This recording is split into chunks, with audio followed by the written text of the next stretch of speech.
very excited to hear your third session. I also feel a little bit pain in the heart that it's the last session. So a combination of pain and excitement is, I think, a proper mood to listen to your third session. So I don't want to take more of your time and of the time of the audience. So thank you so very much. Please come back. Hare Krishna. Thank you for that, such a kind introduction. I feel so embarrassed every day to receive these lengthy introductions. But I can assure you that anything that I'm able to give during my visit to Radhadesh cannot match what I receive from all of you. Every time I come to Radhadesh, I leave with a heart full of inspiration and Krishna consciousness, and it really keeps me going for a long time. So I'm very jealous of my family who can stay here for a full month, and unfortunately I have to go very early on Tuesday. But thank you so very much for all that you give, that you have given us, that is me and my family, all the care and affection and opportunity for service here to Shri Radha Gopinath. I appreciate it very much.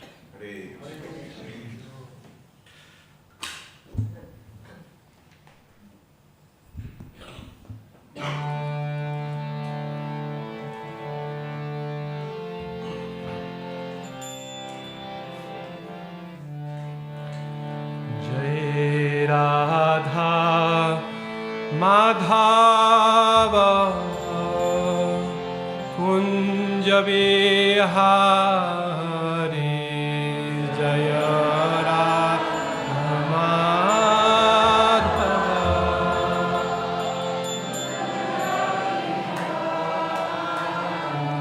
Jaya Radha Madhava Kunja Vihari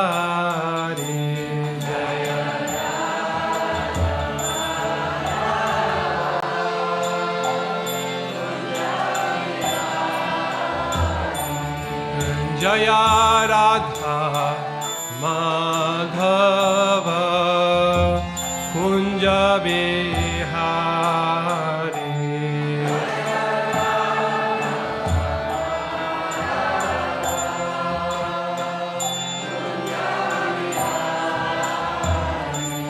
Jaya Gopi Jana Vallabha Girivaradhari Jaya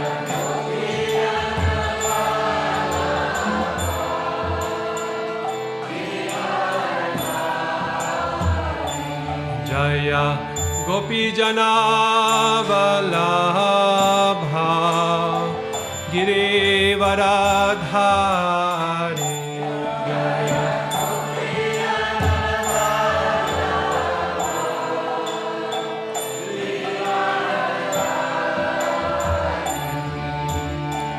Yashoda Nandana Braja Janaranjana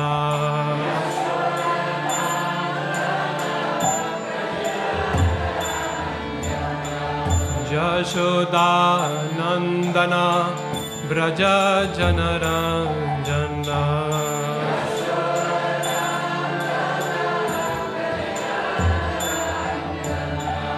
Yashoda Nandana Braja Janaranjana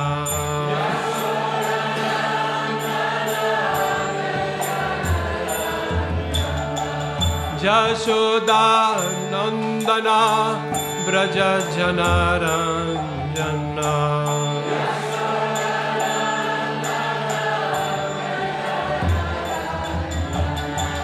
Yashoda Nandana Braja Janaranjana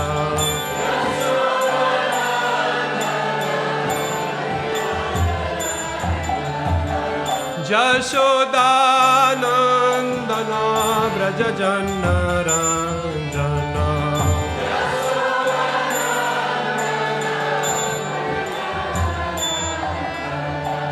Jamuna Tira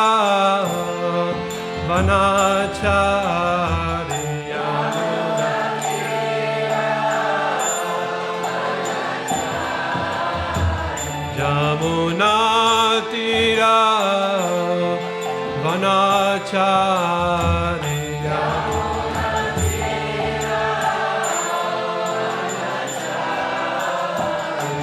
Jaya Radha Madhava Kunja Bihari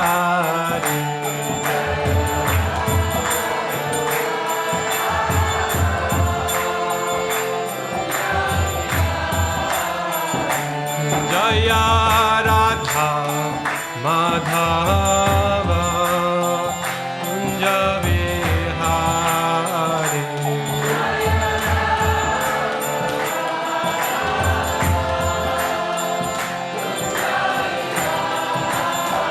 Hare Krishna Hare Krishna Krishna Krishna Hare Hare Hare Rama Hare Rama Rama Rama Hare Hare Bolo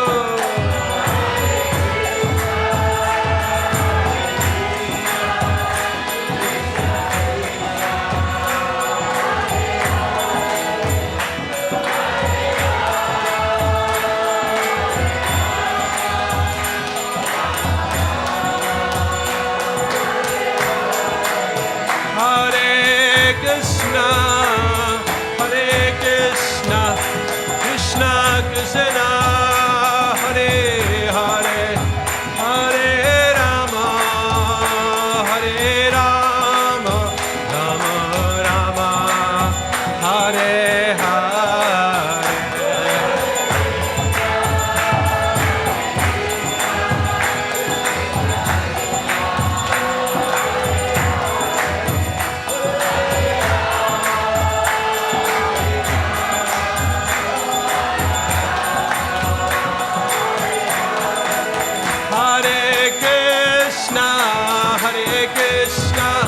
Krishna Krishna Hare Hare Hare Rama Rama Rama Hare Hare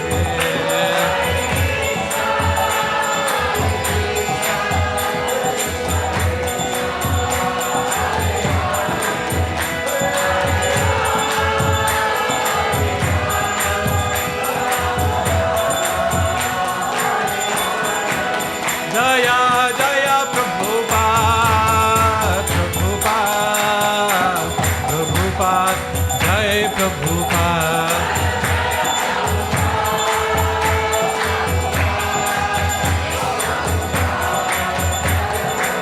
Nitai Gaura Hari Bol Hari Bol Hare Bol Gaura Hari Bol Nitai Gaura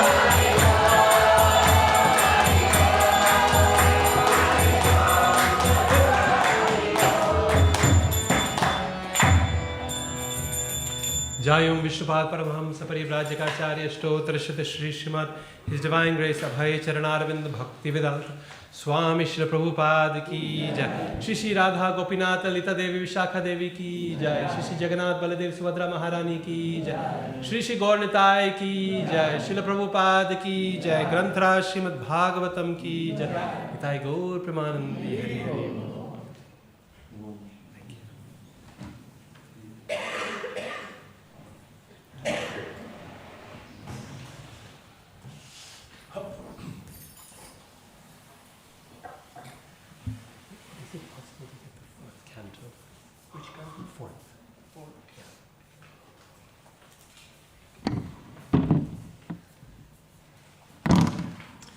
Om Namo Bhagavate Vasudevaya.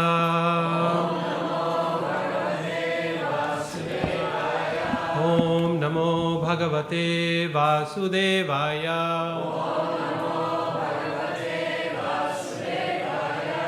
Om Namo Bhagavate Vasudevaya. Om Jnanatimirandhasya Jnananjana Shalakaya Chakshurunmilitam Jena Tasmai Shri Gurave Namah. So thank you everyone for coming for part 3, the final part of this seminar. The first part was on Krishna's quality of forgiveness, and we discussed that to really appreciate the need for forgiveness in our own life and Krishna's wonderful mercy in providing it to us.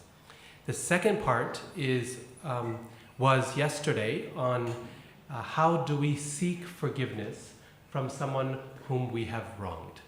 And that is, we talked about yesterday how there's 4 steps that we might go through in order to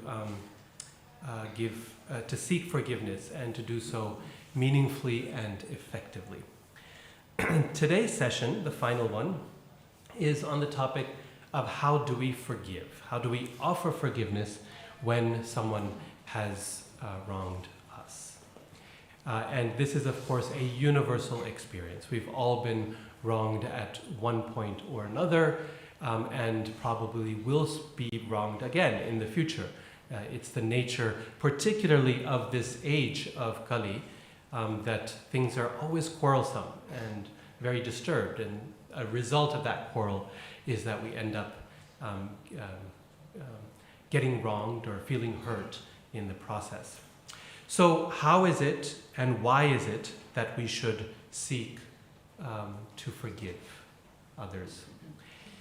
I want to start with a little bit of a disclaimer, which is to say that when we speak about offering forgiveness to others, it does not mean that we continue allowing others to hurt us. The idea of forgiveness is really only possible, it's only effective once we have extracted ourselves from the situation, or the person who is harming us is no longer harming us anymore. When we're in the process of being harmed, especially if it is repeatedly and not accidentally, then it typically is very, very difficult, if not impossible, to forgive, because one is constantly in the process of being hurt. And forgiveness is something that we process usually much after that process. It takes some time to do so. So that's one important point I want to mention at the outset, that when speaking about forgiveness, and we will speak very emphatically, because the Bhagavatam is very emphatic about the need to forgive, this does not condone the acceptance of repeated harm being done, and that we simply accept what might be a very terrible situation of ongoing harm. The other thing I want to mention is that forgiving does not mean ignoring the mistake being done, particularly if it is a significant form of harm or abuse or something like that. Nor does it mean that we do not intervene if we have the responsibility to do so. In fact, forgiveness presupposes exactly the opposite. I think one big fear, and as we start thinking about forgiveness, is that when we forgive, it means that we are saying it never happened or it wasn't bad. But to the contrary, if what happened was not bad, it was right, or it was okay, it was acceptable, then what is there to forgive? Right? There's no need for forgiveness because nothing terrible actually happened, right? So forgiveness does not mean that we say, it's okay, get over it, nothing really happened, it's fine, it wasn't a big deal, right? That's not how we get to forgiveness. In fact, that is usually a recipe for the opposite. It's usually a recipe for taking whatever pain was there and pushing it down and bottling it up and keeping it saved for later. And usually when it comes back later, it is much worse and it is more painful because it has done much more damage by that point.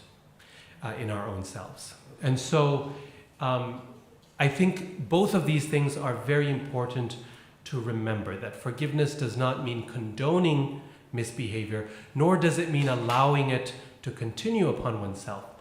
If we are in a position of responsibility for a particular situation where someone else is being harmed, then it becomes our duty to intervene in that situation. And if we are not in a position of responsibility, then it becomes our duty to let those who are in a position of responsibility know about that. So forgiveness, in other words, is not a recipe for turning a blind eye. And I mentioned that at the outset so that we can listen to the message of forgiveness peacefully and accept it wholeheartedly. Forgiveness is, in fact, such an essential quality of, well, I wanted to say a devotee, but actually it's even broader. Srila Prabhupada in Srimad Bhagavatam, I believe it's first canto, he describes forgiveness as one of the samanya dharmas. That means generic duties of all living beings. So there are some duties that we have that are specific to us because of our psychosocial position in the world. I have a duty as a father, I have a duty as a husband, I have a duty as a son. These are a result of my particular situation. Whereas others may not have those duties, they may have others given their situation. These are particular dharmas. But then there are some dharmas or duties that the Vedas say are applicable to all human beings. In fact, they are those duties which make us human. And forgiveness, the ability to forgive others, is regarded as one of those. It's described as a samanya dharma, or a generic duty. So I encourage you to think with an open heart about this topic and embrace it fully, recognizing that none of the implications that people unfortunately associate with forgiveness as a weakness, or as a turning a blind eye to misbehavior, or as a permission for abuse, that is not part of the Bhagavatam's understanding of what forgiveness is. What the Bhagavatam describes for forgiveness, and what we're going to talk about particularly today, is I would like to focus on those types of situations where there is a genuine mistake between devotees. This is the most common form of conflict that we find between devotees, or even with people outside the Vaishnava community, is just situations where otherwise good people are trying their best to live in this world and yet end up causing harm or conflict in some way to ourselves. And when we are on the receiving end of that sort of wrong or mistake, then how do we forgive in those situations? In other words, what we're discussing here is the vast majority of situations where forgiveness is encouraged. Even in very difficult situations, forgiveness is very useful. The most important reason to forgive is not for the person who needs that forgiveness, but for ourselves. Forgiveness allows us to let go of anger, frustration, a deep sense of bitterness that harms us more than it harms the person upon which we are angry.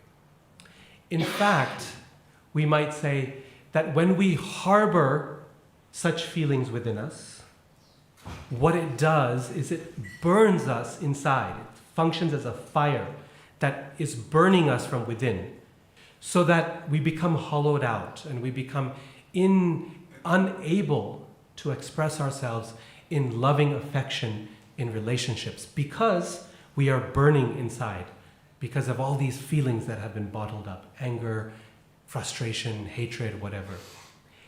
And we keep them carefully bottled up because we feel that somehow that's going to make the other person accountable for what they did. That somehow if I forgive, then I'm letting them go scot-free. The reality is, no one in this world goes scot-free. We know this as a fundamental principle of the way this universe works. That mercy is possible only because it is grounded on justice. The reason Krishna is merciful is because the foundation of how this world works is karma, or justice. Everyone gets what they deserve. That's the number one thing to keep in mind. That by forgiving someone, we're not letting them go scot-free, because no one escapes the infallible law of karma. The second thing to keep in mind is whatever they have to get by a course of karma, our harboring our anger is not going to give it to them. In fact, most of the time when we hold something in our heart, the only person it harms is us. That person goes on with their life just fine. They are not carrying us and what they have done to us within them, but we are carrying them within us. And they do not deserve that privilege to receive a permanent residence within our heart, especially after what they have done. Whatever they are to receive, it's likely not going to come from us. It may come from someone else. It may come many years in the future. It may come in a future life. That is something that we have to hold with conviction that it will come, but not from us, most likely. In fact, even if it is to come, if we try to give it to them, here's the challenge. They may deserve to get it from us, right? They punched me, they deserve to get punched back. So I'm going to punch them. But here's the problem. When we take the matter, the law of karma, in our own hands, we get tied with that same cycle ourselves. In other words, they punched, we punch back, and now guess what? Now we deserve a punch again. And in this way, the cycle of karma becomes intractable. Krishna says in Bhagavad Gita, Gahana karmano gati. The cycle of karma is extremely dense. And the reason for that is it becomes this network, this jala, this web, that no one can figure out who started it, right? All I know is that I got punched, and therefore I need to punch someone back. That's all I know. But I don't know what caused them to punch. I don't know why I received that punch. And I don't know when I punch back what the consequence of that action is going to be. But what I do know is that by taking the law of karma in my own hands, I have now become part of their cycle of karma. And I probably don't want to be involved in that. Again, there are important exceptions to this. The exception lies when we have our dharma, going back to the point of dharma, our duty is particularly in case of responsibility for another. In that situation, then, like Bhagavatam's most common example is that of a king, right? In that situation, we may need to intervene as a matter of duty in order to protect others. But the vast majority of situations in which we decide to jump in are not those. We choose to jump into the situation mostly because it feels good. We are wanting to get some anger or some vengeance out of our system. And so we jump in. Often we don't jump in at all. We stay on the margins and add fuel to the fire. Right? We're not responsible for that person, and we don't have the courage to go to those who are in a position of responsibility for that person. But we're happy to stay on the margins and to add fuel, to gossip, to complain, to do all kinds of things that do nothing to help the situation, but merely implicate ourselves in that karmic mess. As soon as we participate, even from the margins, we are now part of their karmic cycle.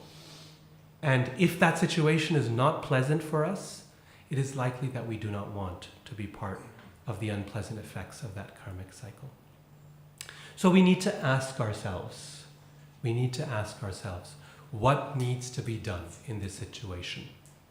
And then think through that question carefully and do it consciously, rather than unconsciously throwing punches everywhere and ending up giving responses that are neither beneficial for us nor for them. There are moments to intervene, and there are moments to withdraw. And particularly when it comes to the relationships of devotees in our own life, the number one reason to forgive. Say we have spoken up, say we have extracted ourselves from the harm being committed, say we have ensured that it will not happen again. Now things are over. It's not an active situation. At this point, it is in our best interest to forgive, because otherwise we keep that harm that was committed to us alive and well and festering within our own hearts. And that fire of, just like the fire of remorse we talked about, burns up sinful reaction, right? Prabhupada said the other day. The fire of anger, on the other hand, doesn't burn up sinful reaction, it fuels sinful reaction. The fire of anger burns us up in the process. And rather than harming or getting revenge to that person, all we end up doing is harming ourselves.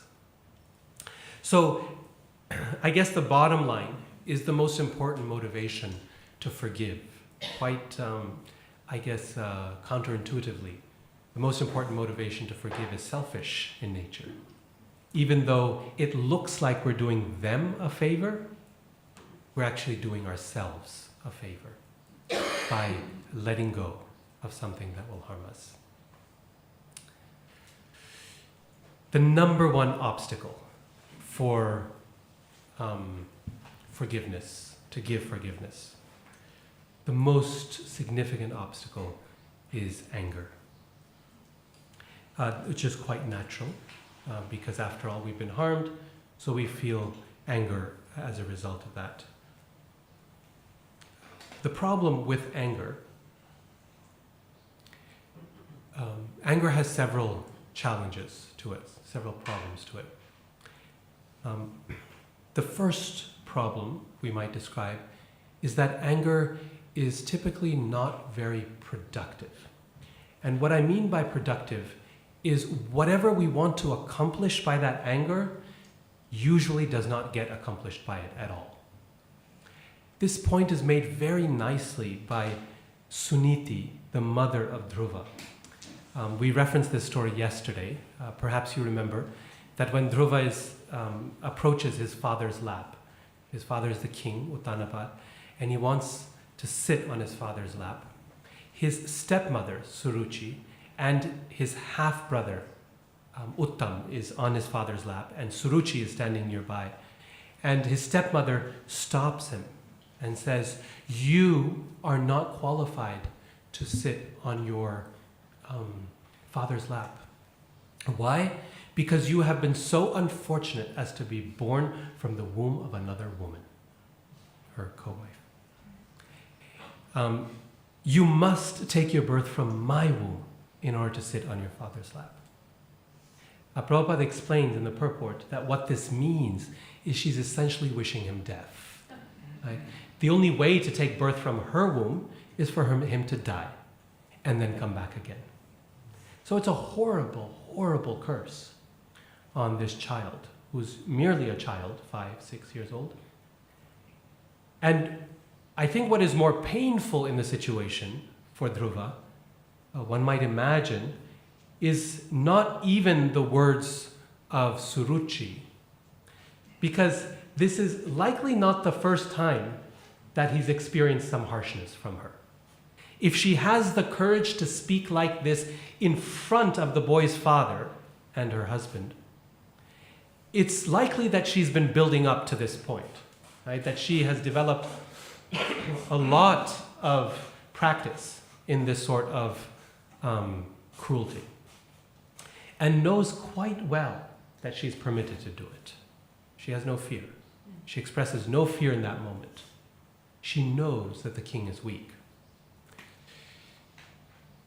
So what probably hurts Dhruva even most in that situation, and he expresses it as such, is not just that Suruchi has something so cruel to say, but that his father remains silent as she says it.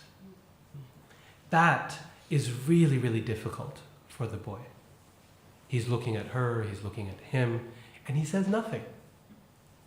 He hangs his head down and continues to keep Uttam on his lap. As you might imagine, this would burn a child. This would destroy the self-esteem of a little boy. And he is not only hurt, but quite naturally very, very angry. And Bhagavatam says that he has hot tears running down his eyes. And he's wailing, and he goes to his mother, sobbing uncontrollably. And his mother, now if you think of things from Suniti's point of view, Suniti sees his child in suffering, and Dhruva is not able to express what happened. And he's just too much in an emotional state. But she has assistants there in the palace who were present and escorted the child back to her room. And they saw everything, and they relate what took place. And now think about what Suniti is going through. Again, this is probably not the first time she has experienced this kind of neglect. We don't have to say probably, definitely, because she says this. She says it to Dhruva. She says, "My dear boy, unfortunately, there is nothing I can do about this situation. Your father treats me not even as good as a maidservant in this palace." So she is quite aware of her status and has experienced this before. And that is no doubt extremely painful for her. But there is very little pain that matches in this world for a mother than to see her child suffer because of her own situation. This now has become a really difficult situation for Suniti. So far, she has been dealing with the consequences of her own unfortunate position. But now, the lack of respect for her in this palace has now directly affected her son. And there are few things that would give a mother more pain than that. So now she is crying hot tears of pain. So I explain all this just to demonstrate the intensity of the situation that the Bhagavatam paints for us here. All these things are there. They're clearly written in the verses. We don't have to imagine what might be happening. It's all there. It's describing the emotions Dhruva is going through, the emotions his mother is going through. And in that moment, the reaction of Dhruva and Suniti is not at all unusual. To be angry, to be resentful, that's what's supposed to happen. Any human being who's alive and not dead would feel like that. Right? This is human nature. And the Bhagavatam shows us beautifully what human nature is after such a sort of mistreatment. That is not unusual, Suniti's reaction or Dhruva's.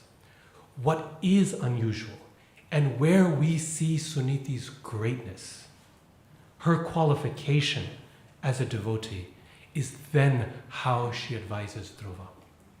Through her tears, through her pain, she gives Dhruva instructions that are perfect and will change his life forever.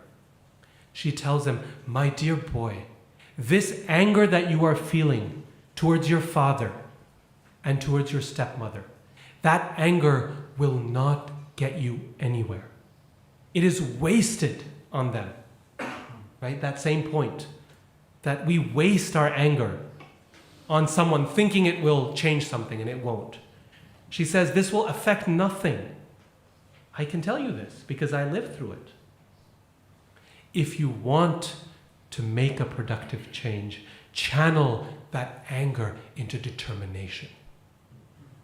Into determination to serve that personality, the only personality in this world who can actually help you, and that is Lord Narayan. What perfect instructions she gives her son. And of course, Dhruva's question as well, where can I find him? And here again, she speaks in ways that no ordinary mother would be able to speak. She says, my dear boy, I do not know where exactly he lives, but I have heard from great sages that he lives in the forest. That is where they go to find him. So go there and seek out the Lord. So the fact that she is able to send her little child out to the forest, trusting in the Supreme Lord to protect him, to help him channel his anger into determination, into service, knowing well that that determination, when it comes in contact with the Supreme Lord, will purify his heart and give him everything he desires. That is her greatness. That is what sets her apart. We see this again and again in Srimad Bhagavatam.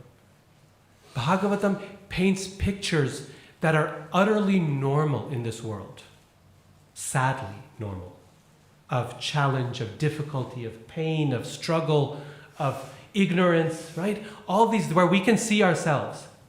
What sets the characters of Bhagavatam apart is the fact that they respond to those situations in extraordinary ways.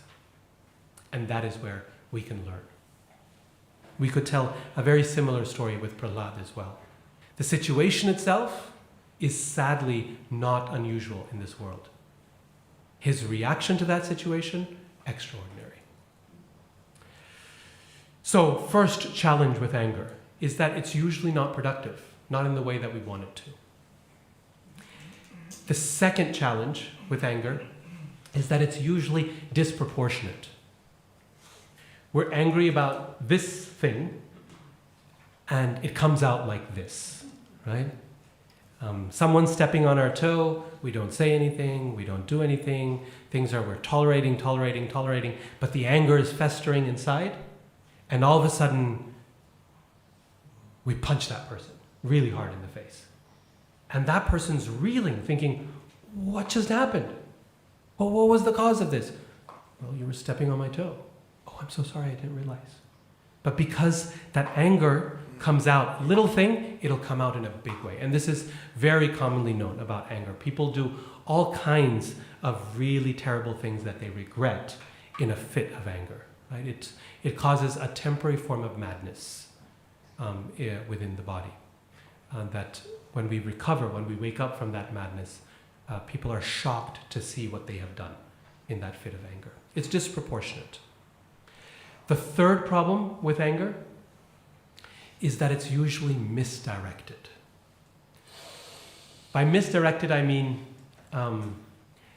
I've had a hard day at work, people have been getting on my case, I'm really frustrated, I'm feeling angry, but instead of taking out that frustration and anger at the person who did this or at work, I come home and I take out that frustration and anger on my family. Right? It's misdirected. The anger should have directed here, but instead it gets directed here. Or even with the same person. This person said something nasty to me in the meeting. So then the next day when they're cooking prasad, I tell them, that was terrible. Your food was horrible. I didn't like it. The anger is actually directed towards what they said, but it comes out over here instead. Right? Everything, all our interactions with them become colored by that anger, even though it was just this one little thing, right, that it was. So it's not productive, it's disproportionate, it's misdirected, and finally, it's self-centered. And this is probably the toughest one to assimilate. Anger is self-centered because as we harbor anger, we hold a grudge and we cultivate it and we nicely protect it and we grow it within our hearts. It feels very good in a perverse way because it allows us an excuse to focus on ourselves, to be self-righteous, to be indignant. So it's a very satisfying form of sense gratification when we continue to harbor it in our hearts because it gives us an excuse to just think about ourselves, how I have been wronged. And so for this reason, every emotion can be used in Krishna's service. But Prabhupada explains in the Nectar of Instruction that anger is the most difficult one to use in Krishna's service. If we can use anger in a way that is directly proportionate to what was done, that is directed exactly at the source of the problem, that arises in order to correct and then disappears, doesn't linger as a grudge, so it doesn't become a source of self-centered sense gratification, but rather it's only for the purpose of correction or service. If we can do all of those things with anger, then yes, it can be used very effectively in Krishna's service. And Prabhupada gives examples of this in Nectar of Instruction. In the purport to the verse, the first verse, Vacho Vegam Manasa Krodha Vegam, when he's speaking about the urges of anger, Rupa Goswami, then Prabhupada in the purport, he gives examples of that. Lord Chaitanya's angers toward Jagai and Madhai, Hanuman's anger towards Ravana, and Arjuna's anger on the battlefield of Kurukshetra. He gives these as examples of appropriate anger that are properly directed, that are proportionate in nature, that are relieved after it has been expressed. They are not harbored. Because if we harbor it, like I said earlier, then it ends up burning the person who expresses the anger. Okay, so the last thing I'll say is that in reality, even though we might want to harbor a grudge, the reality is that when we let go, there's a great sense of relief. And it's only when we let go of that anger, we recognize how much effort and energy we were putting, how much emotional energy we were putting into holding on. Right? And in one of his classes, Krishna Kshetra Maharaj, who's I hear coming soon to Radhadesh visiting, he gave a very nice example in one of his seminars. He asked everyone to take a pen and to hold it very tight. And then he said, hold it tighter. And then he said, now make your fist even tighter. And he kept doing this until it became very painful for everyone. And he said, this is what our heart becomes like when we're angry, right? When we're harboring it. It becomes very, very painful. And it takes a lot of effort to hold it like this, too. And then he said, now let go. Immediately, there's such a sense of relief, right? So why was I holding? Why was I doing so much effort? Okay, so it's for us that we want to do. We want to let go. And yes, as I said earlier, they will get a reaction for what they have done. And yes, perhaps we need to intervene and propel that process. But at some point then, we need to let go. We need to give up that anger. Because that becomes the main obstacle in the process of forgiveness. Okay, so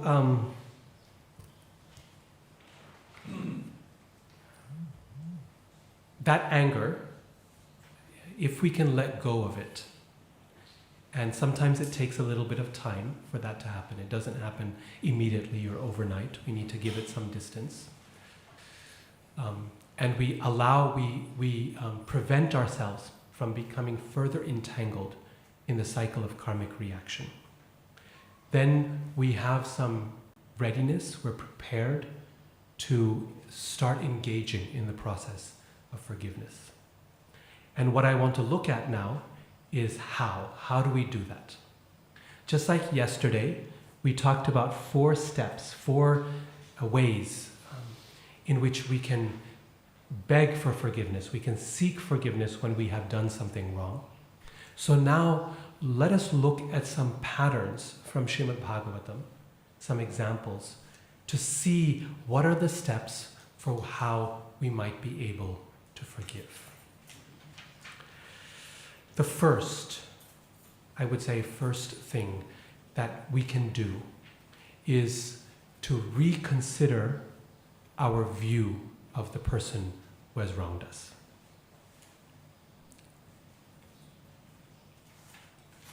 Often, we want to see this person as 100% demoniac. They've harmed me, clearly they have no redeeming quality whatsoever. They're a horrible person, and they should go to hell for it. Yes, and that helps perpetuate our anger. What we find in Srimad Bhagavatam is that when devotees forgive, and when they are ready to let go, they often restructure their understanding of that person. They reconsider their view. How? Well, number one, we can look at another person and we can say, they were forced to act by their own nature. This is one of the most common ways in which Krishna explains how we might be able to reconsider our view of another devotee.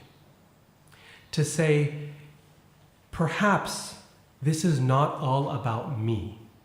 Perhaps it's not because I am the personal target, but because of a nature that they have that is part of who they are, that they need to overcome and cure.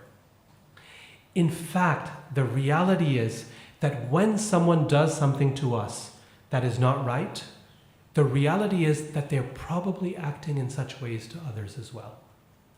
It is very, very rare for a person, unless, again, they're very, they understand how to deploy anger or correction or whatever. Most of the time when people commit harm to us, it is because they're misbehaving in this way to many, many others. And when we reconsider the fact that everyone is forced to act according to the qualities they have received from the 3 modes of material nature, we recognize that they have a very deep-set problem in their hearts that probably has very little to do with me. I ended up in front of them and became the target of that anartha that they might have, or that nature that they might have. In the episode of Lord Brahma and his stealing of the cowherd boys and calves, Prabhupada says, very interestingly in the Krishna book, he says, I think I might have the quote here. Prabhupada says that this was to be expected because of Brahma's nature in the mode of passion. That what he did, his confusion, his stealing of the cows and calves, his offense to the Brajabasis and to Krishna, was to be expected because of his nature in the mode of passion. If someone has a passionate nature, or a nature in the mode of ignorance, or a mixed nature, it is likely that they will behave in such untoward ways. And sometimes it is by nature that someone is very temperamental, for example, or abrasive, or harsh, or not very soft, not very kind.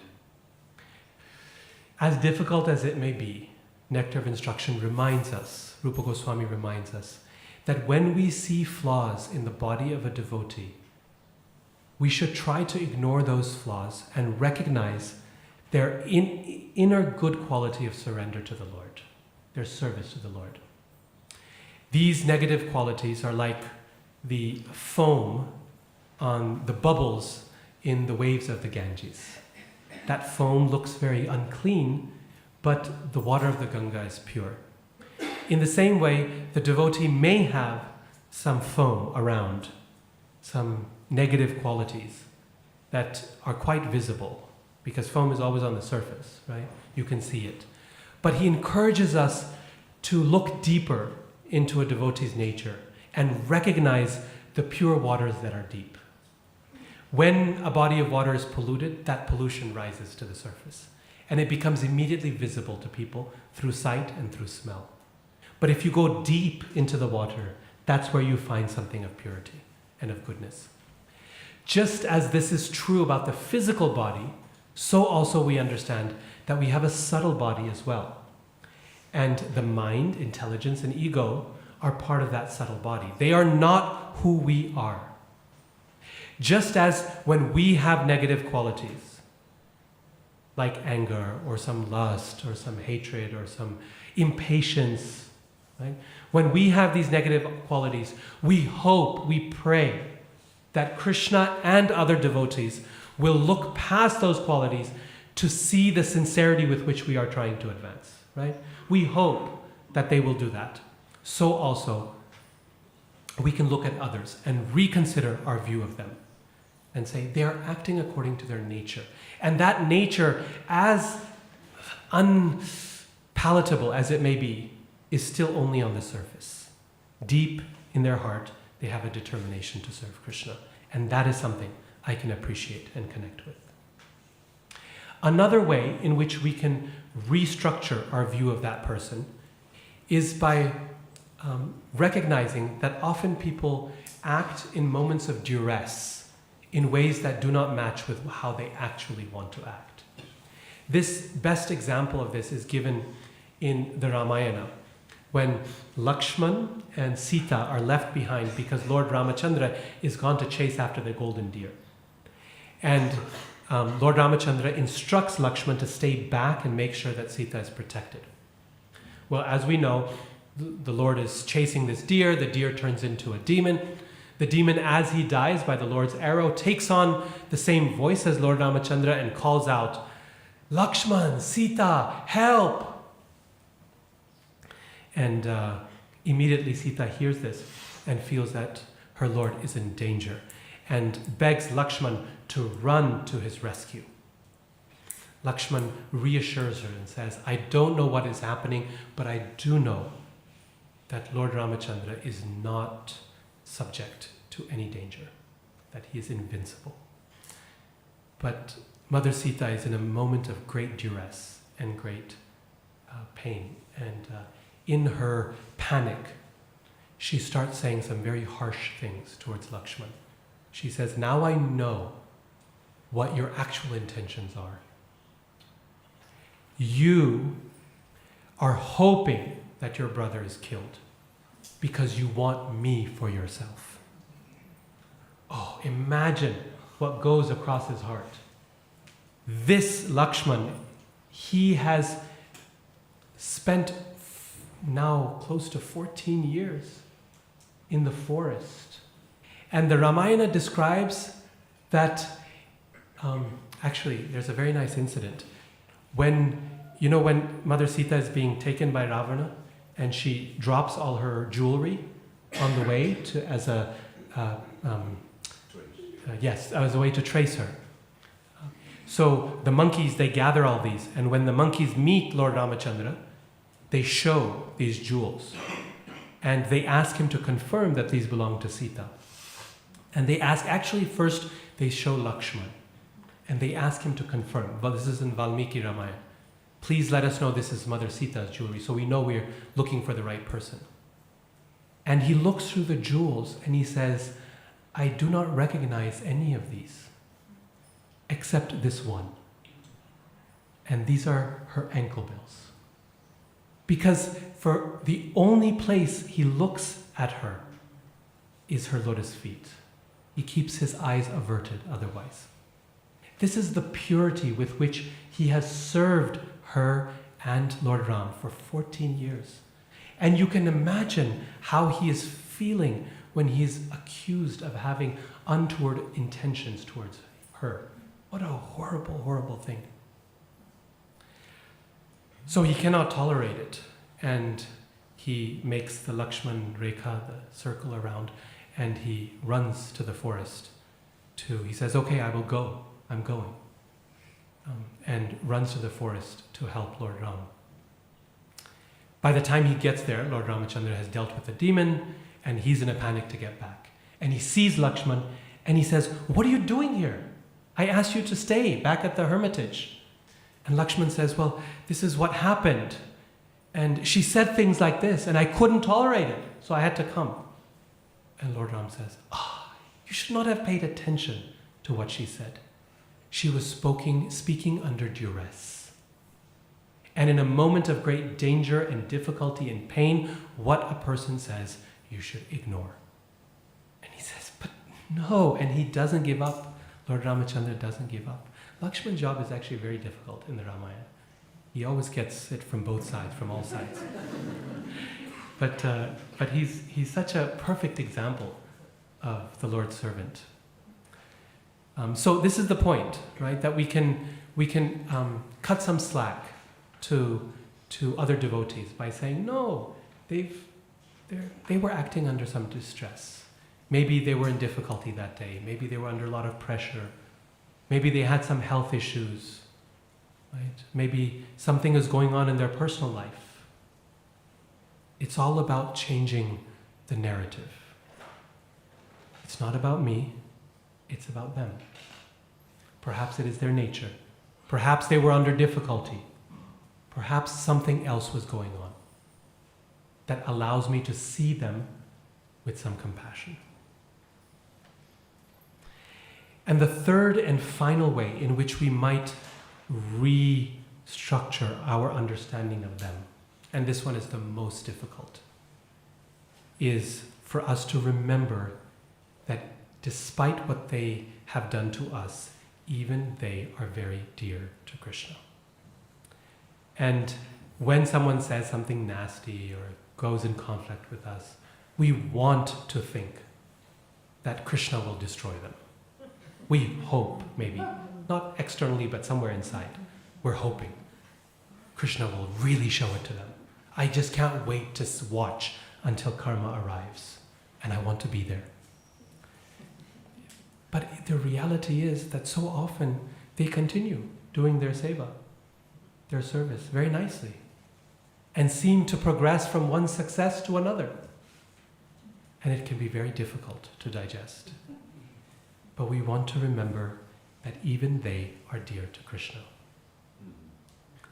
And that goes back to the first day. Apichet sudurachara bhajate mam ananyabhak. Sadhureva samantavya samyag vya vasito hisa. Because somewhere in their heart they have determination to serve him. And yes, Krishna will not let them escape. As we said, no one escapes. But at the same time, he's not going to break their back. He's not going to crush them. He's not going to destroy them, just like he has not destroyed me. Just like he has not crushed me for all the mistakes I have made, in the same way he will not crush them. He will continue giving them an opportunity. Okay, so the first thing we can do to forgive is to reconsider our view of the other person. Okay? The second thing we can do to forgive is to reconsider our view of ourselves and what we are going through. And here, Prabhupada speaks about this many, many times in Srimad Bhagavatam. He says, very beautifully, this is in Canto 4, in Chapter 7. He says, as usual, a devotee in an adverse condition of life accepts such a condition to be the mercy of the Lord. So, when we think about our own troubles and our own misery, there's three options. Okay? Prabhupada describes in Krishna book. One option is that we can see that trouble as one response to that suffering, and I would say probably the most common or normal response, is when we are in some trouble or some suffering, then we look for the source of that suffering and we blame it on someone else. right? We say, I'm suffering, it's your fault. This is, like I said, quite normal and quite natural. And I remember even, perhaps you have this experience, I have this experience all the time. If I stub my toe, say I bang it on the bed or on a door or something like that, there's this flash of anger. And it's like, who did this to me? Right? Why is this happening? And of course, there's no one to blame, right? If there's someone next to you, sometimes I get upset at the kids. Say, whoa! And they're like, what? We didn't do anything, right?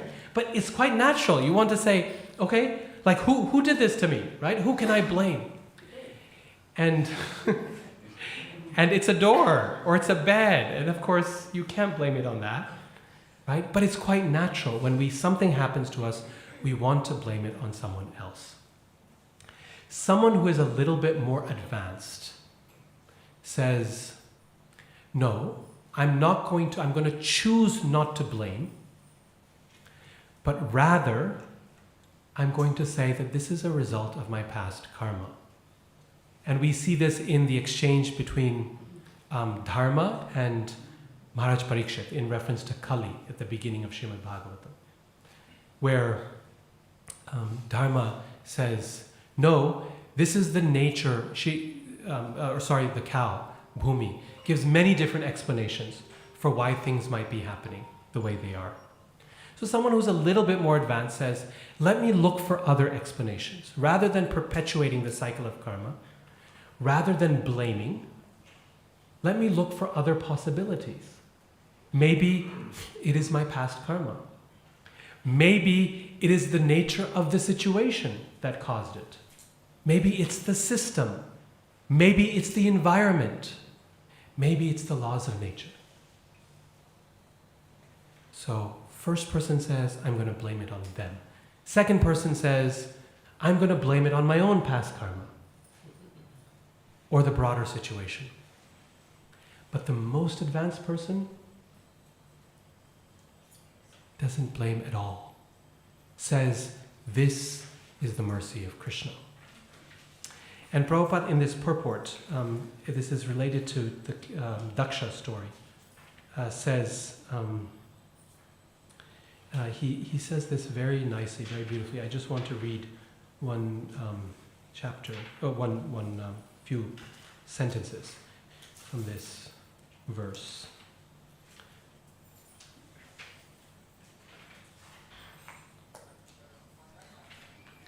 He says, this is in the purport.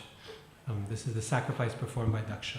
Prabhupada says, as usual, a devotee in an adverse condition of life accepts such a condition to be the mercy of the Lord.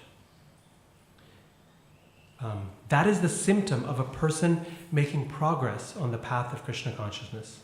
It is said that a devotee in Krishna consciousness never takes any miserable condition of life to be condemnation by the Supreme Personality of Godhead. Right? I'll read that again. It is said that a devotee in Krishna consciousness never takes any miserable condition of life to be condemnation by the Supreme Personality of Godhead. Prabhupada here is precluding option number 2 as well. He's saying, don't blame others, right? That he made clear in the first sentence. Don't blame others, but also don't blame yourself. That's also no good. This person doesn't see it as condemnation of others, but also doesn't see it as condemnation of themselves. Because that's the other option. We can become very depressed and say, God hates me. I've done something horrible and he's going to destroy me. Prabhupada is saying, no. It is said that a devotee in Krishna consciousness never takes any miserable condition of life to be condemnation by the Supreme Personality of Godhead. Rather, he accepts the miserable condition to be the grace of the Lord. He thinks, I would have been punished or put into a more dangerous condition of life due to my past misdeeds, but the Lord has protected me. Thus, I have received only a little punishment as token execution of the law of karma. Thinking of his grace in that way, a devotee always surrenders to the Supreme Personality of Godhead more and more seriously and is not disturbed by such so-called punishment. I should say here that this third and final perspective takes some time to achieve and takes some distance from the situation. It is usually in hindsight. Only a very advanced devotee in the moment, as they're going through it, can say, oh yes, this is the mercy of the Lord. Right? That was Prahlad's situation. But Prahlad is very unusual in Bhagavatam, very unusual. Most devotees aren't able to do like he did. Like Dhruva, for example. He's not able in the moment to say, oh, this is the mercy of the Lord. It's only a long time after that he is able to come home and say, I'm able to forgive, and I'm able to understand this as the mercy of the Lord. It's only after he has darshan of the Lord, he's able to say, my Lord, I was looking for broken pieces of glass, and now I have found the most valuable jewel. I do not want anything. My heart is peaceful.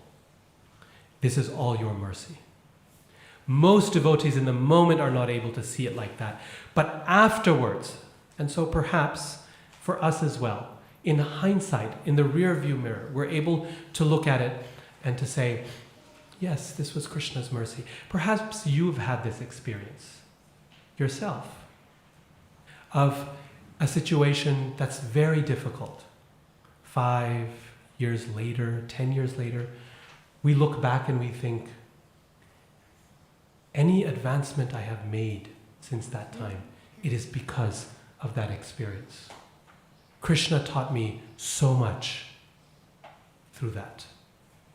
And I have drawn so much closer to Krishna as a result. As we reconsider our view of what is happening in the situation, we can remember this, that a devotee is able to change the narrative. And instead of seeing that situation as one where I am the victim, the devotee changes the narrative and says, no, I am the victor. I am the one who has won in this situation because this was an opportunity for me to come closer to Krishna. And each time we take up that opportunity and say, Krishna, thank you for that opportunity to come closer to you. Our relationship with Krishna grows deeper and deeper. Everyone in this world thanks God for what is good in their lives. This is a basic practice that we are taught for healthy living. Think about your blessings, count your blessings, and thank God or thank someone else for those blessings. It is only a great soul who is able to thank Krishna even for the negative things. But we can get there. We can get there. When we look back on our life, when we experience, we remember the troubles we have been in, and we think through how Krishna protected us, how he uplifted us, how he held us close in our moments of greatest pain and difficulty. Our gratitude for Krishna grows deeper. Our relationship grows deeper. And over the years of our practice of Krishna consciousness, we collect a library of such incidents. A library of the way in which Krishna has lifted us up, ways in which he has sheltered us, protected us in the course of our life. And that library becomes our personal Bhagavatam. It becomes the pastimes of the Lord in my life. We hear that Bhagavatam is unlimited, Prabhupada says. In the heavenly planets, it's even longer. It's not 18,000, it's 1,000,000 verses long. Because the Lord's pastimes are endless. And we also know that Krishna is never gone. He's always present and doing his pastimes. That means he is also acting in our life. And the pastimes of Radha Gopinath in our life, they are just as real as the pastimes of the Lord in the lives of the devotees in Srimad Bhagavatam. That library, perhaps, cannot be read by others. It's a special library because it is there for us to read and for us to reflect on. And as we reflect on that, then the next time this world sends us something, because it certainly will, the next time it sends us something, we will be able to go back to our personal Bhagavatam and say, Krishna helped me then, right? And I was so worried, I am sure he will help me now. And the time it takes to see a situation as Krishna's mercy reduces and reduces. So that one day, even as Prahlad Maharaj, we will be able to see it as Krishna's mercy, even in the moment. Our intelligence will be so strong. It will be so powerful.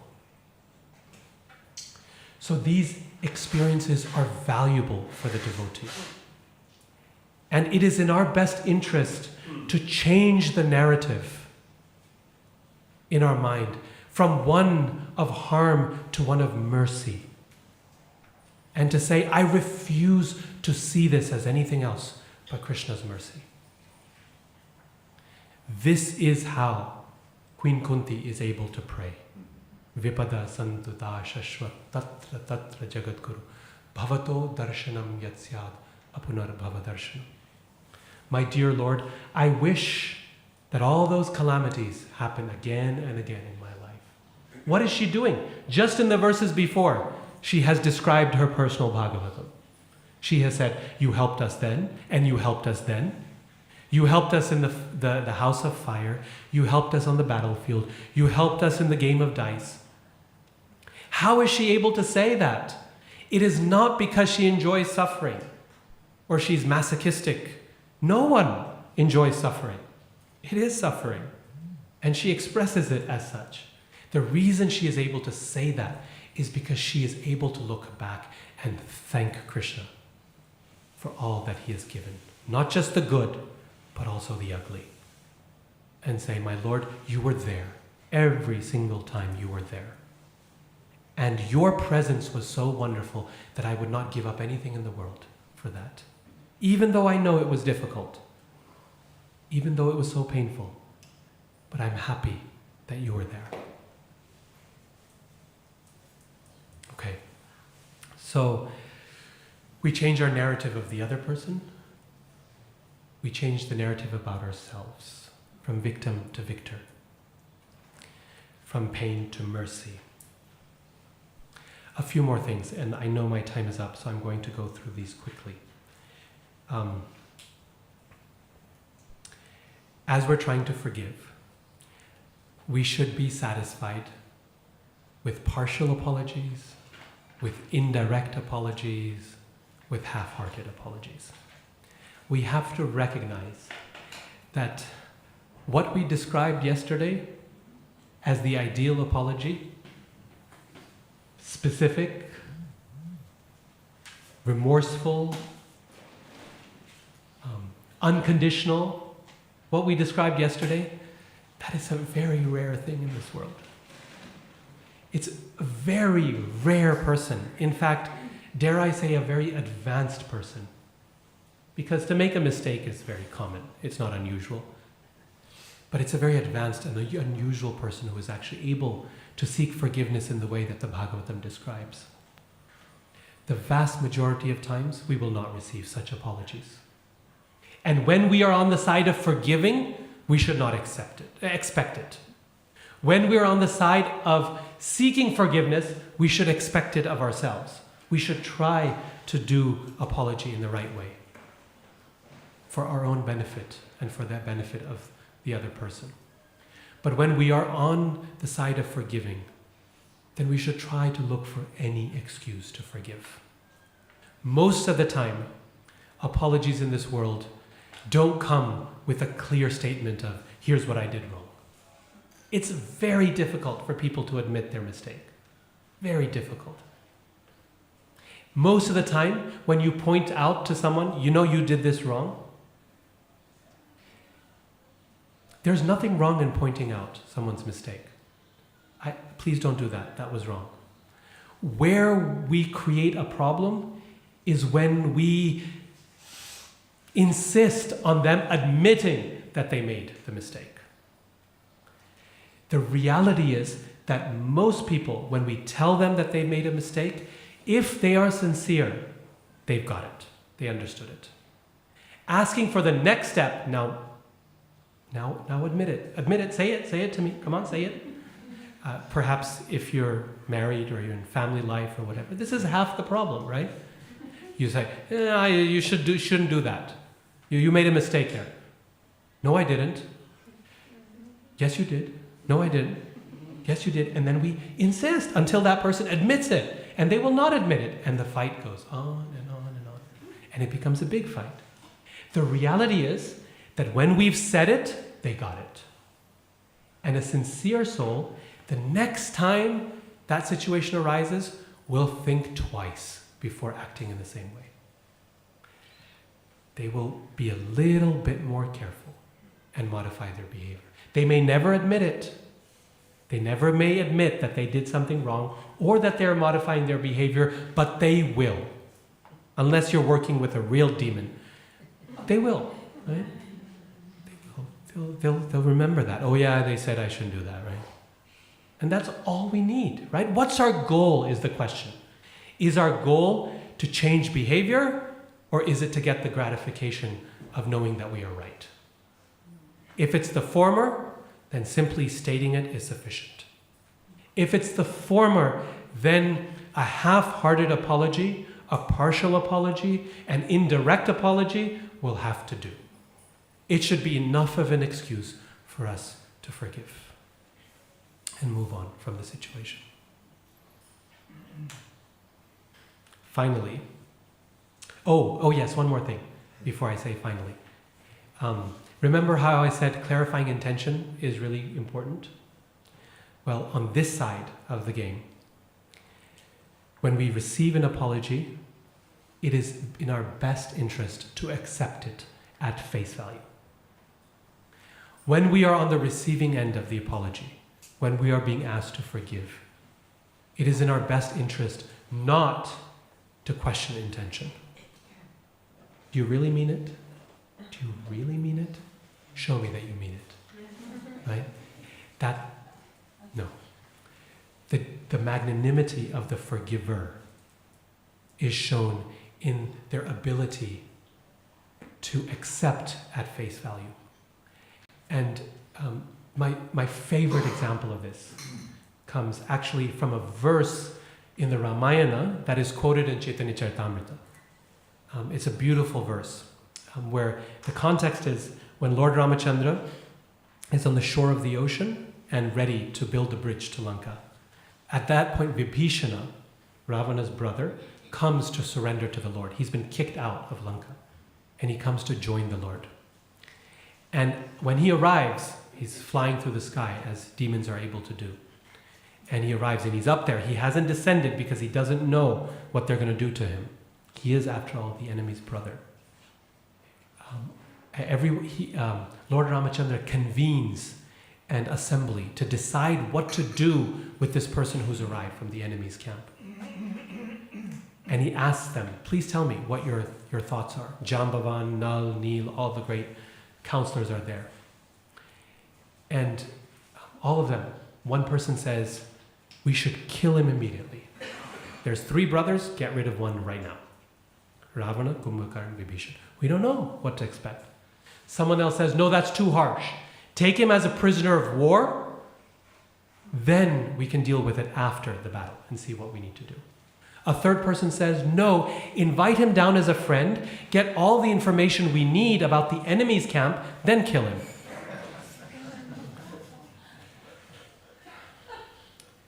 Finally, Lord Ramachandra turns to Hanuman and he says, Hanuman, what do you think? And Hanuman knows the mind of his Lord. And he says, I think we should invite him in and accept him as part of us. And Lord Ramachandra says, actually, I didn't really need to ask anyone. I had already made up my mind.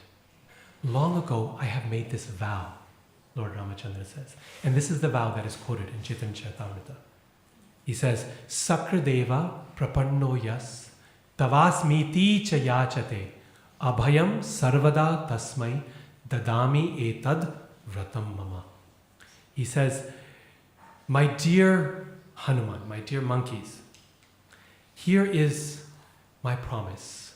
If someone comes to me and even once says to me, my Lord, I am yours, tavasmi, in a mood of surrender, I promise to give that person protection every day of their life.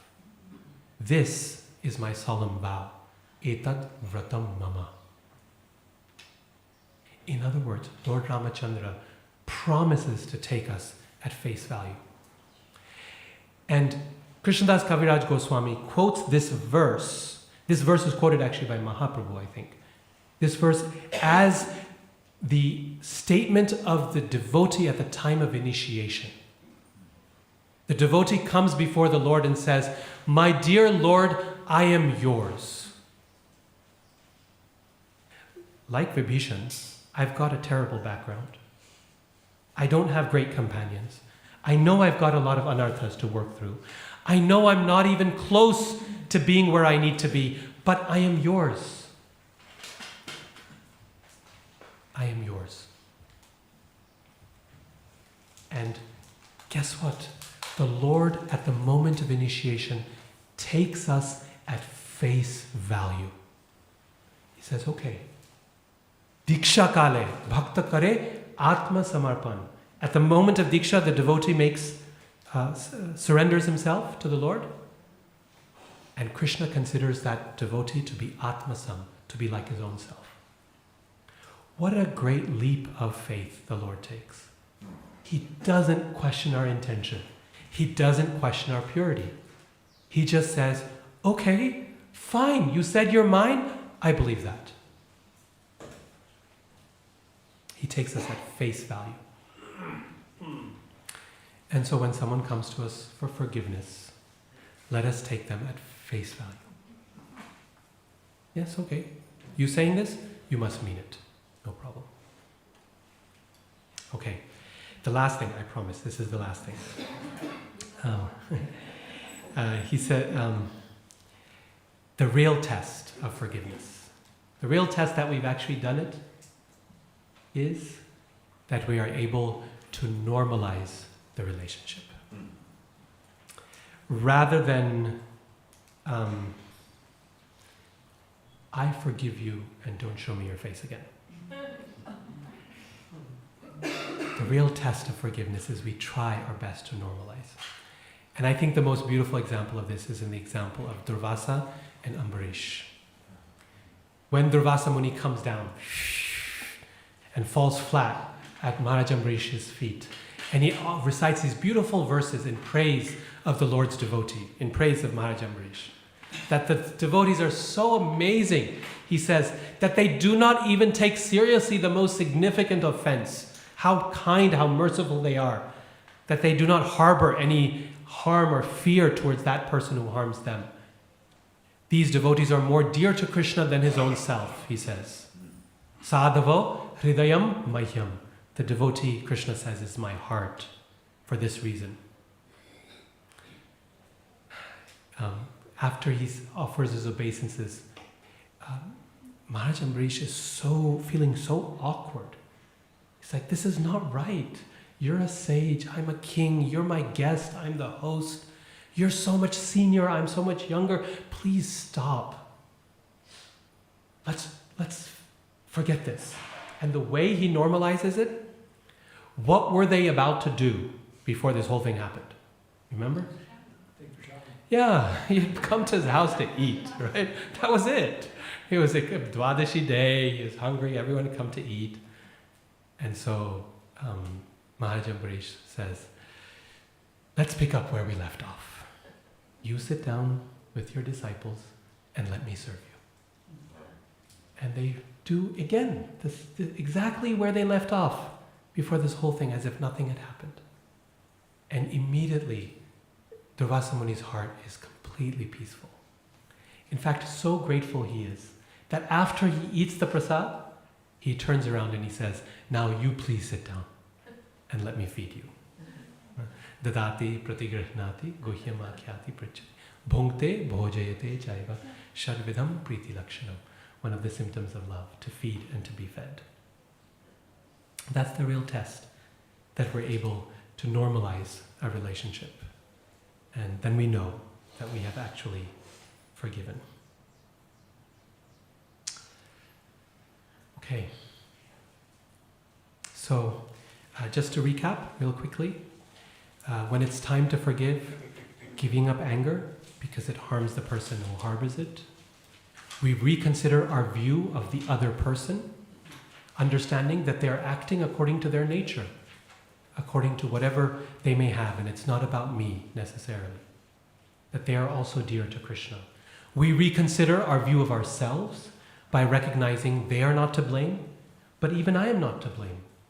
It is Krishna's mercy. And in this way we change the narrative. We create our own Bhagavatam that we can read over the course of our lifetime. We take an apology at face value, even if it is half-hearted, indirect, not quite exactly according to the ideal form that we learned about yesterday. We do not crush the repentant person, like Krishna, I discussed this yesterday, like Krishna did not crush Indra, but rather we uplift them because they are already repentant.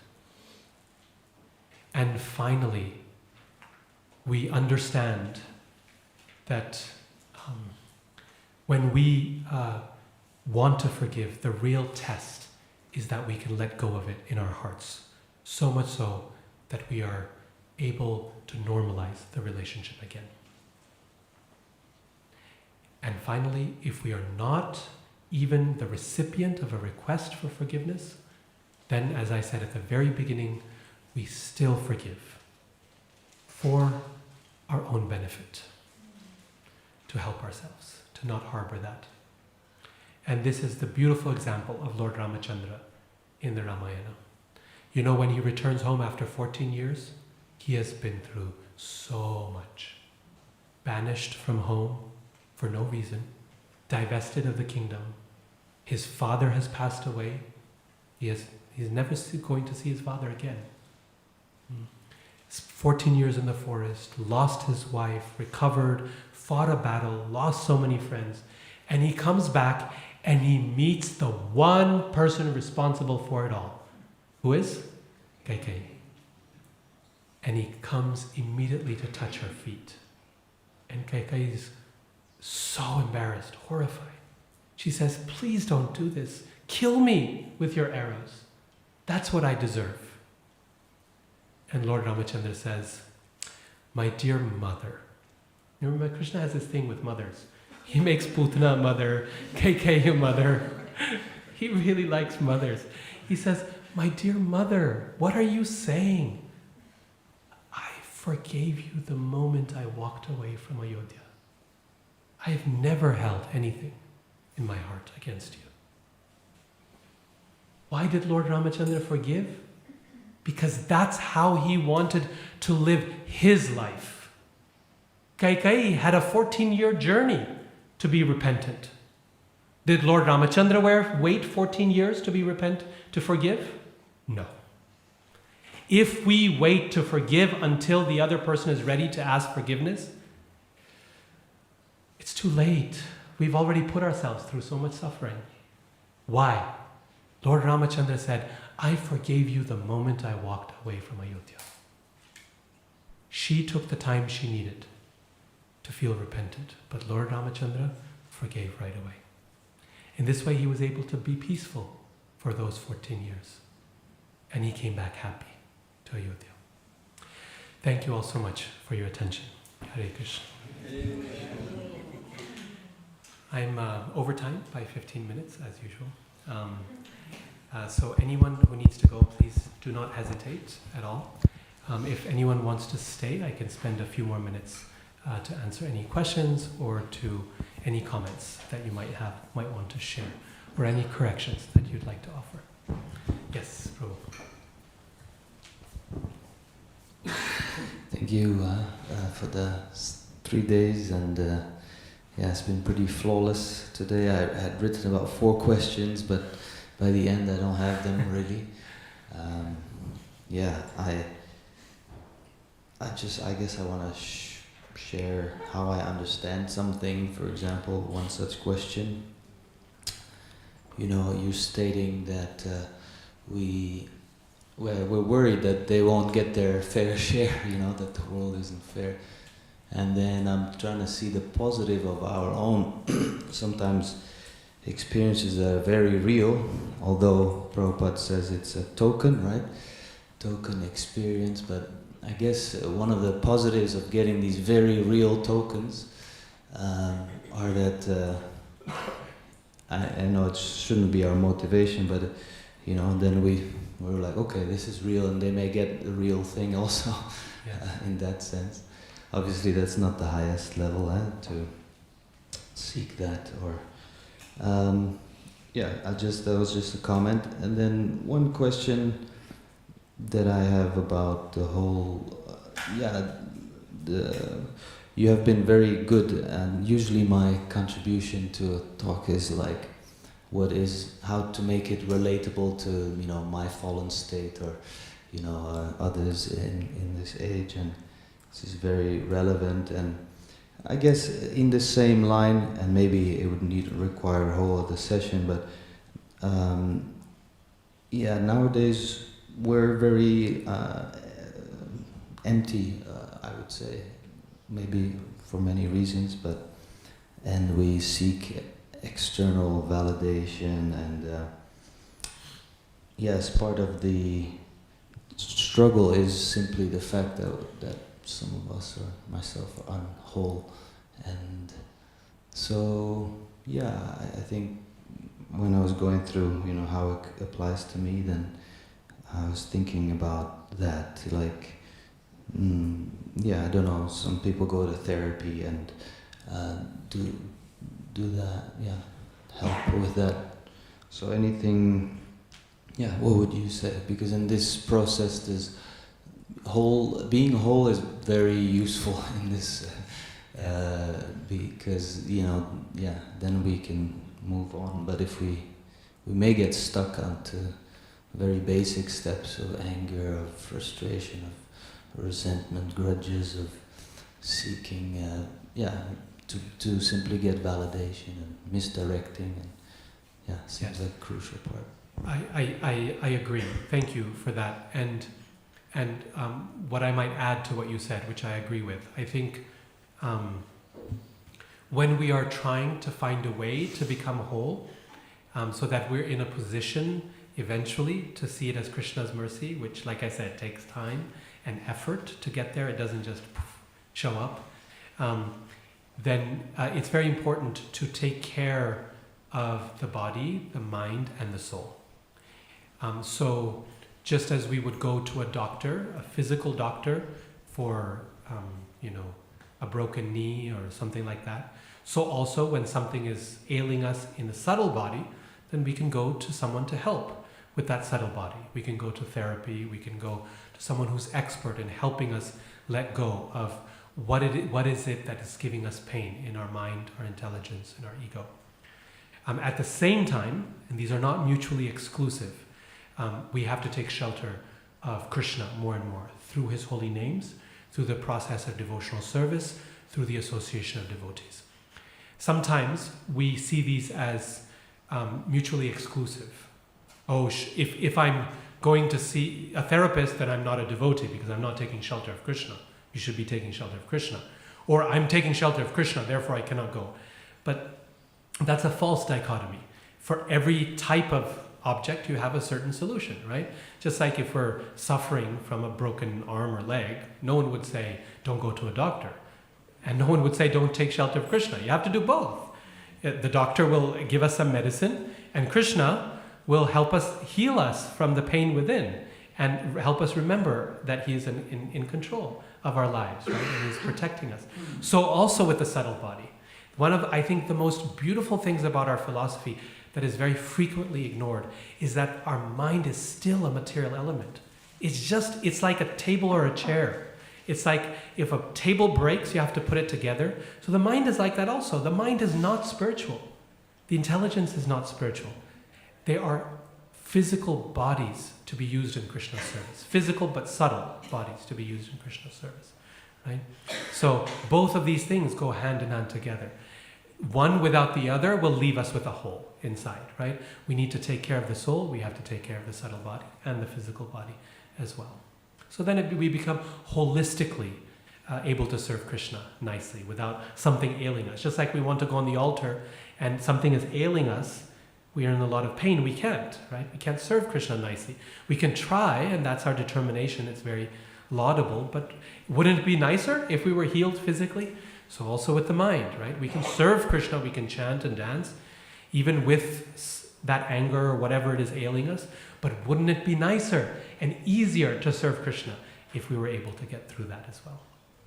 I also appreciate your first comment about what we can gain from such an experience. Yes, by experiencing that it's real, we understand that it's also real for the other. And rather than seeing that in a vengeful way, like I got it, I hope they get it too, we can learn from that some empathy. This is actually one of the biggest gifts that Krishna gives a devotee alongside whatever they're going through, is we become capable of helping others.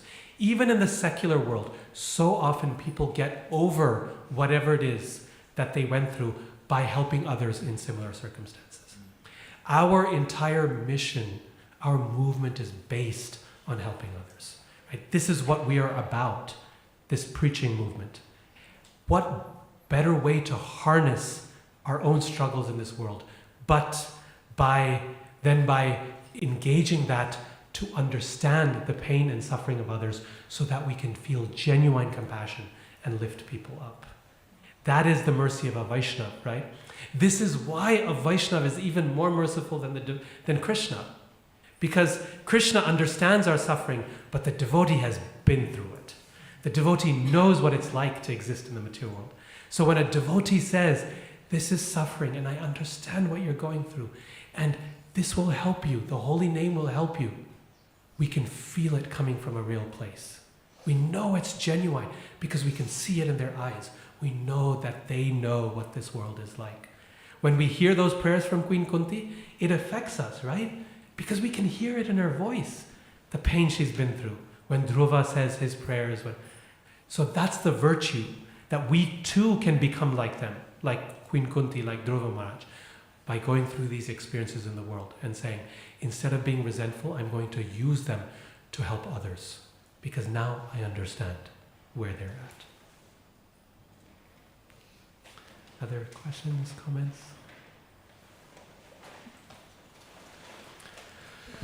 Oh, okay. Maybe our last. We're coming close to 9:30. Hare Krishna.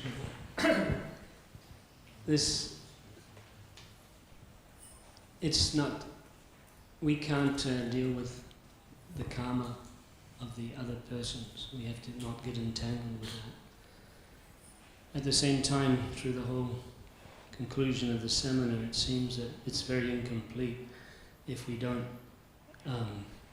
wish upon them, those who have harmed us or disturbed us, that they get the full mercy of Krishna rather than a reaction sometime because it's just, you know. So isn't it that part of our forgiveness is that in order for our forgiveness to be whole and complete within ourselves so that we can go forward, isn't it that it must include that we really wish Krishna's absolute mercy upon those who have seemingly treated us wrongly? And specifically because this whole seminar is about devotees. So it's a devotee who has maybe wronged us. So how can we normalize the relationships, you were saying? How we have to normalize the relationship? So we cannot normalize the relationship by ourselves. There's two that have to normalize the relationship. Both. So without that well-wishingness and just saying, one day Krishna will give the mercy, complete mercy. I am patiently waiting. They will see, they will feel, they will understand. Isn't that the best way that we should be doing things? Yes, most certainly. Most certainly. Sometimes when we are when we have freshly experienced something, and there may be some anger in our hearts, then recognizing that there is justice in the world allows us some peace of mind to move forward. But that is not the end point, as I think you've expressed so nicely. That the end point is just as we see our own life as the result of Krishna's mercy, that we also wish Krishna's complete mercy on others and not wish them any harm. Right? And that final example I gave of Lord Ramachandra, I think is very pertinent in this regard. Because in the end, he wishes no harm on anyone that has wronged him. In fact, he only elevates them and hopes for the very best in every way for them. So the heart of a devotee is ultimately a place of compassion, right? And that's the shining jewel of a devotee's qualities, is that compassion.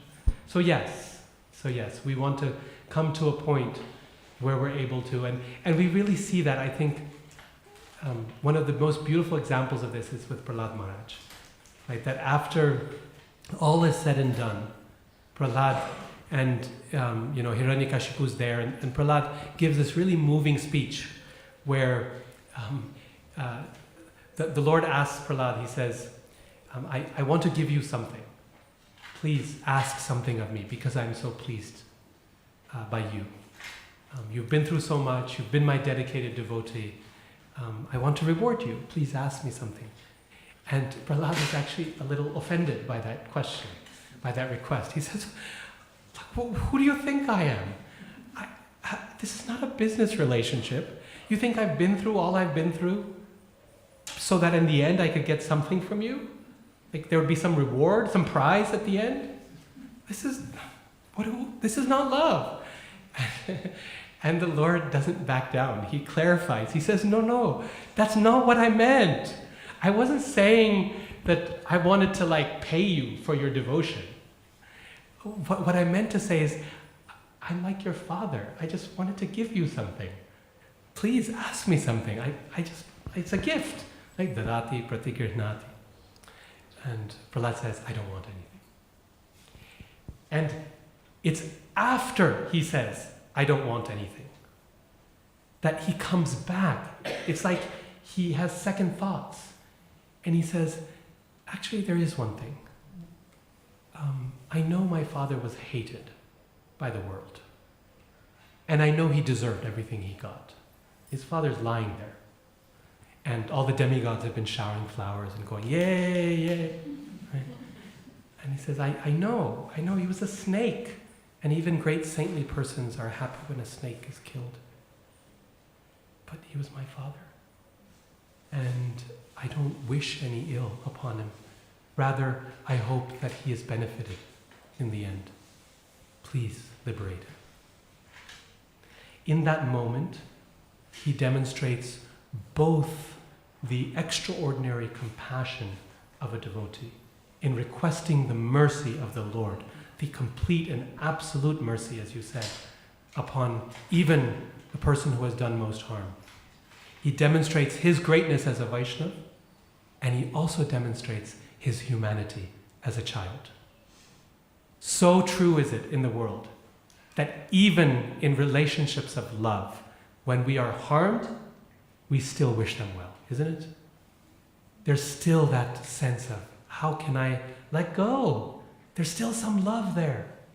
And Prahlad says, I know how much he's done. I mean, I know of all people, right? The demigods lost their kingdoms. But look at me, what I went through. Like this is a close personal relationship. But he's still my father. And since he's my father, I still want him. I wish him well. Right? So in this way, he demonstrates the conflicted nature of love as well. For human beings, it's not black and white. This is a demon. This is a great person. In reality, it's all mixed up, right? But in the end, it's only resolved in the service of the Lord, in the mercy of the Lord.